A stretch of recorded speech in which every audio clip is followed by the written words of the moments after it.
Welcome to Pro Wrestling with Juice. Today, we are going to jump right back into our road to glory. Before we do, some things that kind of came up in the last episode. I had debuted a stable in my company called The Chosen. It was Rich and Famous and Ernest Youngman. I had asked the viewers for suggestions on a stable name. I did not realize they are in a stable in PSW called the Steel Circle. So I am not sure if I'm going to rename them the Steel Circle or if I'm just going to stick with the Chosen. Let me know in the comments below what you would like to see. And who knows, maybe this episode they end up with a name change just because I feel like changing it. I am not sure. But yeah, also some interesting suggestions of possibly throwing the Honeyman, Remy Honeyman, who is now working as a bee, called the Honeyman. Someone suggested having a stable of bees with him, and I kind of liked that. So I've been kicking around ideas in my head. I'm not sure if I'm going to do it, but I've got some ideas. And when I get ideas, it's a dangerous thing. So maybe we will see another stable debut in Road to Glory. Not sure. So with that, I hope you guys enjoy this episode. And leave a comment. If this is your first time here, hit subscribe and give us a like and enjoy the show. All right, so we're in March 2021. We're on the final Sunday. And I was looking at some stuff before doing this video. And one of the things that I noticed, obviously I got an email. A lot of people are getting signed all over the place. There's new competition in town. They've run one show so far. It is Elite, and they are tiny out of the Southwest. Now, they're another hardcore promotion, so I don't have to worry too much about that, but they have a couple of my guys. So that's a little concerning that there's another hardcore company that is signing people that I use in my promotion, like Remy Sky, for example. Remy Sky is my world champion. So if he gets hurt working for a hardcore promotion, I'm going to have some trouble there, you know? So that's a little bit concerning. Now, other things I noticed were because of this new competition that's signing up my people, I decided I should look at availability. And you can see a lot of red here. And I went through months looking at this, right? There's a lot of red. So I feel like I'm forced to make a decision to possibly move my shows. And I was looking this Tuesday, this first Tuesday of almost every month, is available. You know, like I don't think any of these months, oh, I guess right there, you know, so of all the months, only a couple times on that Tuesday do I miss out on some of my guys. So I might move my events to the first Tuesday of the month. I don't know if this is going to be a good move, but I feel like it's the safest one I can make now because I want to be able to use my workers. Right now, I have Wild and Wicked tonight, and I think I'm fine tonight. No, I'm not. See, look at all these guys I'm missing out on. Bull Record, Darkness Cat, Foxy LaRue, LA Star 1 and 2, Nelson Callum, Ray Snow, and Sabrina Wells. That is a lot of people that are unavailable. A lot. So again, these are some issues you're going to have to start tackling. I am still small. I'm going to be small for a few months still. So I can't even compete with the guys I'm sharing the competition with. So they're going to side with them. This is one of those times where I'm like, I should probably think about pulling the world title off my guy just because I'm sharing him. You know, like these are concerns. These are real concerns with booking shows, not having titles available, not having workers available. So it can all change overnight, but Elite has $58,000. They're not going to be bankrupt next month. You know, they're going to be around for probably a couple years. So yeah, it's just something to think about, something to look at, moving forward with my shows. You know, I mean, what do you think? Am I overreacting to this? I don't think I am. I just think that's something I need to look at and possibly change. Now, the other thing I wanted to point out is, again, my tag team's incredibly strong. I like how things are. I realized something though. So I've been trying to develop these two into a tag team, and Brendan Idol is kind of old, right? So when I go in here and I look at Brendan Idol and I go to his skills, I noticed a couple things. His brawling has gotten a lot worse. He's lost about 3 points in the last last year. His hardcore is getting better.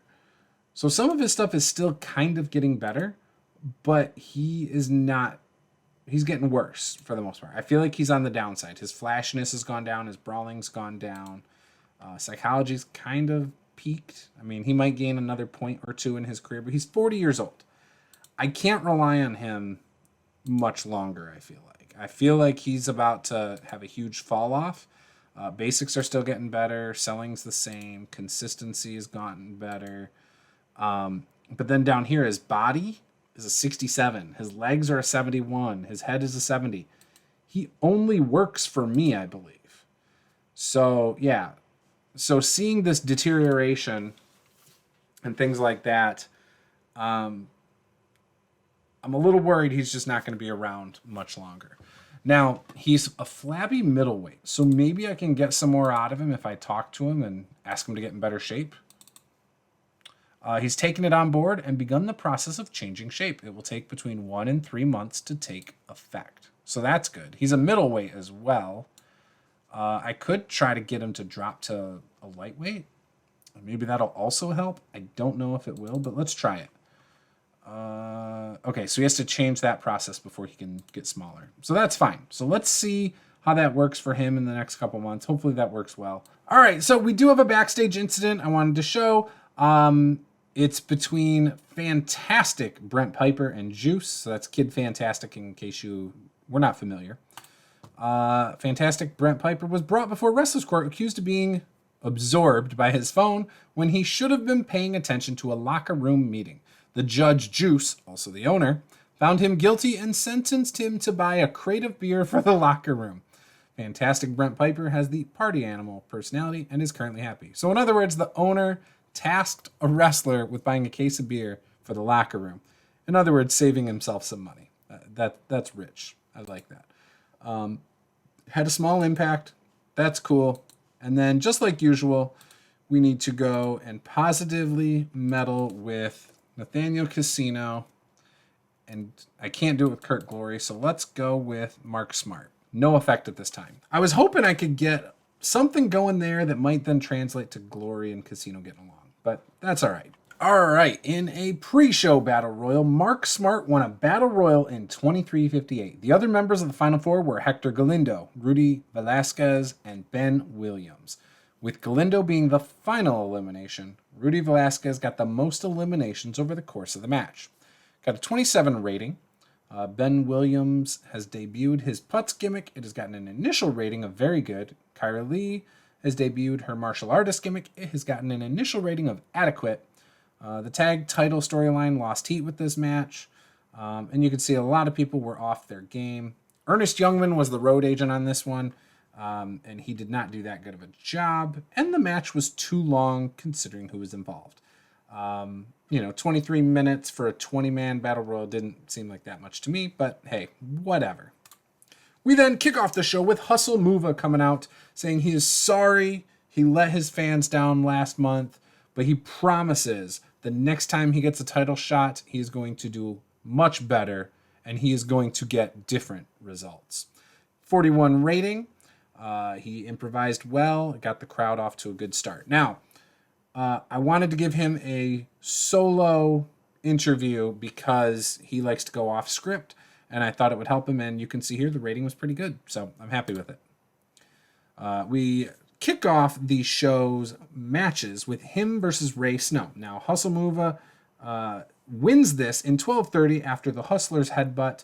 It was a good match that got a 33 rating, which is amazing. Hustle Muva got a 38. Ray Snow got a 31. Ray Snow debuted his all-business gimmick, and it has gotten an initial rating of great. This match got the crowd hotter. We then cut backstage where the Chosen arrive and tell a random staff member to warn Remy Sky that they are here. This got a 54 rating, which is amazing, absolutely amazing. Youngman enjoyed having the freedom to go off script. Jackpot Jordan did a masterful job. Jake Idle did not do as well, though. We come back to ringside for the women's title match. In a decent match, Joanna Silver defeated Darkness Cat in 12:27 by pinfall with a Timber Shiverer. Joanna Silver makes defense number 1 of the Road to Glory Women's World title. 22 rating. Joanna Silver got a 22. Darkness Cat had a 20. Now, I did this match because Darkness Cat has really good experience. Most of my women's division does not have good experience, just so you guys know. After the match, the 4 women break out into a brawl. Kyrie Lee and Air Raid Siren were at ringside during that match, and they get involved, and they all start tussling and throwing down. This got a 21 rating. The next match, in a superb match, Aldous Blackfriar defeated Phenomenal E in 12:34 by pinfall with a Batwing, following interference from Hell's Bouncer. This got a 45 rating. Phenomenal E had a 25. Blackfriar had a 51. Blackfriar has debuted his Satanic Majesty gimmick. It has gotten an initial rating of adequate. Hell's Bouncer debuted his Bodyguard gimmick. It has gotten an initial rating of adequate. And Mutant debuted his King of the Wasteland gimmick. It has gotten an initial rating of great. We then have a tag team match where the Night Terrors have followed Blackfriar to Road to Glory. In a decent match, Glorious Dragon defeated Mutants from Hell and the Night Terrors in 14:27. The order of elimination was Mutants from Hell first, and then the Night Terrors. During the match, we also saw Aldous Blackfriar run in and attack Babao, and also attack Moroi. It's got a 32 overall. Blue Dragon had a 21. Glory had an 18. Hell's Bouncer a 24. Mutant a 27. Moroi 36. And Babao 38. Babao debuted his Waking Nightmare gimmick, and it was adequate. Moroi, same gimmick, was rated very good. Mutant and Hell's Bouncer showed excellent chemistry teaming together, and then Mutant benefited from having a hot new move. This is great. So I love this tag team. I pair them up in a lot of my games, actually. And so far in a couple of my games, they have good chemistry. So that's awesome to see. These guys came over. I signed them too because they have a history with Blackfriar. And so I think having a feud between them would be cool. However, they're both heels. They're all heels right there. So I had to make it a 3-way. But yeah, I like how that's going so far. Post-match, the Underdark, which consists of Mutant, Hell's Bouncer, and Blackfriar, get into a fight with with Babao and Moroi. While they are fighting, Kurt Glory and Blue Dragon grab a microphone and talk about how this is ridiculous. You guys are never going to win anything if you get caught up in petty squabbles. Kurt Glory says he's got bigger fish to fry. And he sells Blue Dragon. He has plans for next month. Blue Dragon, you're going to have to go and get yourself your own plans next month. What could that be? This got a 35. Glory did a masterful job improvising interactions with the crowd. Blue Dragon did not do well without a script to follow. Blackfriar is getting better at his gimmick. The next match, in a decent match, Eureka LaBelle defeated the Honeyman in 9:52 by pinfall with a Diamond Dust.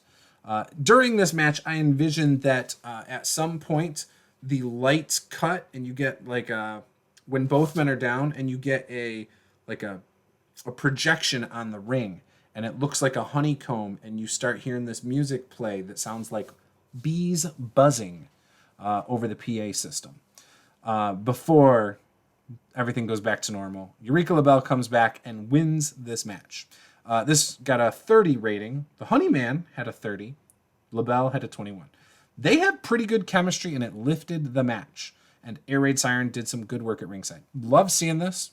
Chemistry between two workers is awesome. And the Honeyman's doing well. So maybe we can get the Honeyman over. He did lose, but that's okay. So I'm really happy with that. All right, we got a tag team match. In About the Head, Great Wrestling and Good Heat, Rich and Famous defeated the Puerto Rican Boys in 11:37 when Jake Idol pinned Kid San Juan with the House Always Wins. Rich and Famous make defense number 3 of the Road to Glory World Tag Team titles. This got a 48 rating. Island Boy Apollo had a 33, Kid San Juan had a 30, Jake Idol had a 51, Jackpot Jordan had a 47. And then, obviously, good chemistry. The tag team of Rich and Famous grab the microphone and they say, "We have gotten word that we will have to face the LA Stars next month and defend our titles. We are not happy about this, but you know what we are? We are always rich and famous." This got a 50 rating, and it improved the tag team storyline. So cool that it did that. Idol struggled going off script. Malachi Milk Open Challenge is accepted by Chip Martin. This got a 32 rating, and Joanna Silver helped Milk during this segment. So they are a good pairing. I'm glad that's working out. And About the Head, a decent reaction from the crowd, but subpar wrestling. Malachi Milk defeated Chip Martin in 13:42 by pinfall with the Hawaiian Hammer. Malachi Milk makes defense number 1 of the Road to Glory Internet title.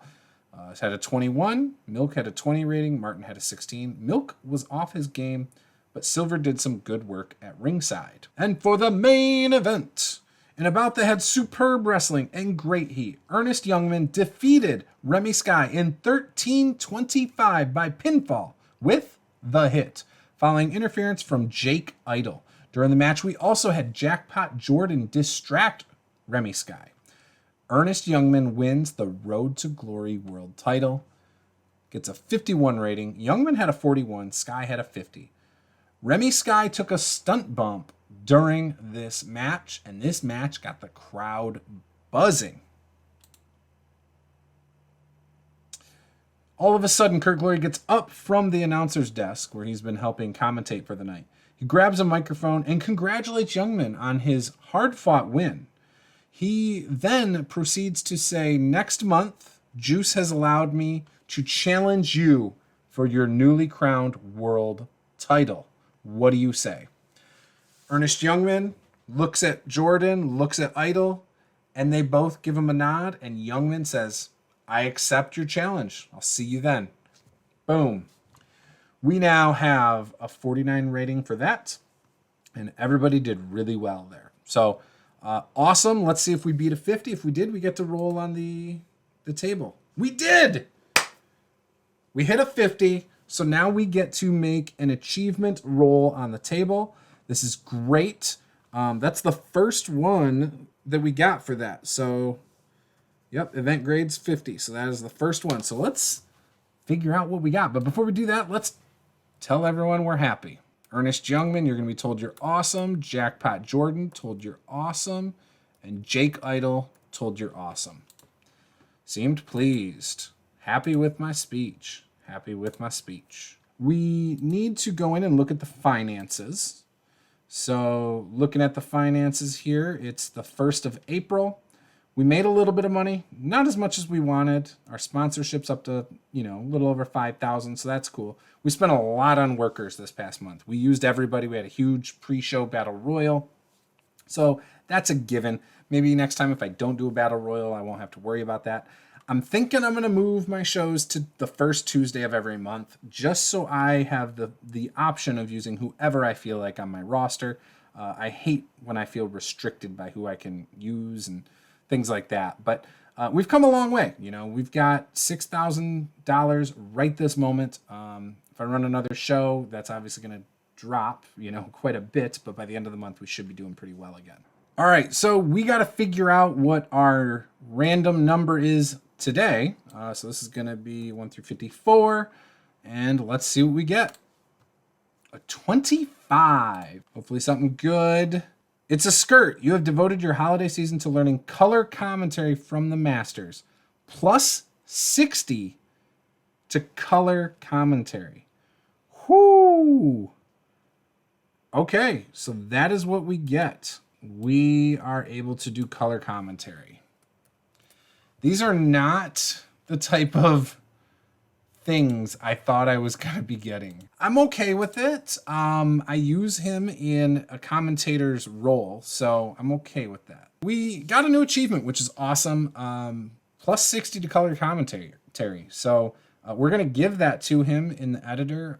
He's obviously still going to be used in a commentator role when he's not wrestling, just like we've been doing.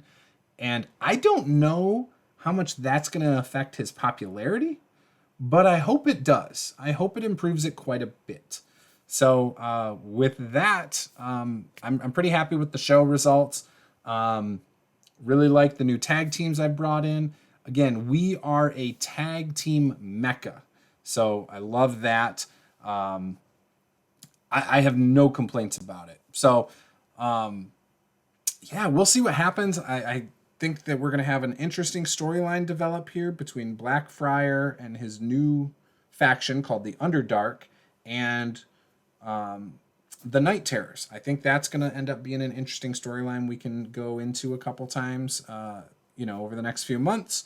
Obviously, we have Kurt Glory versus Ernest Youngman for the title next month. We also have the LA Stars versus Rich and Famous. So you can look forward to those matches on the next episode of our Road to Glory challenge. With that, thank you guys for watching, and we will see you guys next time.